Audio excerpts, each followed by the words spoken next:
Good morning, one and all.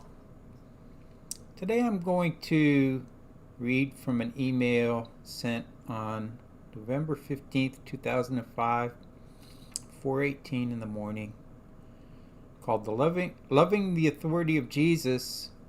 Saint Claude de la Colombière, passed away in 1682, was a French Jesuit priest and the spiritual director of Saint Margaret Mary Alacoque. And here in my bookcase is a book about the life of Saint Margaret Mary, and it does mention Saint Claude. He was a priest. Claude de la Colombière, I think, was her confessor. And it all had to do with the devotion to the Sacred Heart. And this is from Saint Claude. When I see a Christian grief-stricken at the trials God sends him, I say to myself, here is a man who is grieved at his own happiness. He is asking God to be delivered from something he ought to be thanking him for. I am quite sure that nothing more advantageous could happen to him than what causes him so much grief. I have 100 unanswerable reasons for saying so. But if I could read into the future and see the happy outcome of his present misfortune, how greatly strengthened I would be in my judgment. If we could discover the designs of Providence, it is certain we would ardently long for the evils we are now so unwilling to suffer. We would rush forward to accept them with the utmost gratitude if we had a little faith and realized how much God loves us and has our interests at heart. What profit can come to me from this illness which ties me down and obliges me to give up all the good I was doing, you may ask? What advantage can I expect from this ruin of my life which leaves me desperate and hopeless? It is true that sudden great misfortune at the moment it comes may appear to overwhelm you and not allow you the opportunity there and then of profiting by it.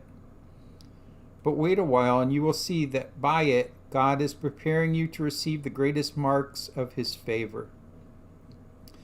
But for this accident you would not have perhaps become less good than you are, but you would not have become holy.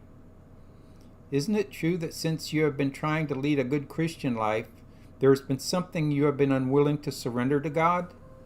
Some worldly ambition, some pride in your attainments, some indulgence of the body, some blameworthy habit, some company that is the occasion of sin for you. It was only this final step that prevented you from attaining the perfect freedom of the love of God. It isn't really very much, but you would not bring yourself to make this last sacrifice. It wasn't very much, but there is nothing harder for a Christian than to break the last tie that binds him to the world or to his own self. He knows he ought to do it, and until he does it, there is something wrong with his life. The misfortune which has befallen you will soon do what all your exercises of piety would never have been able to do. And this brings to mind something Fulton Sheen had said when a woman asked him about her terrible condition that she was in.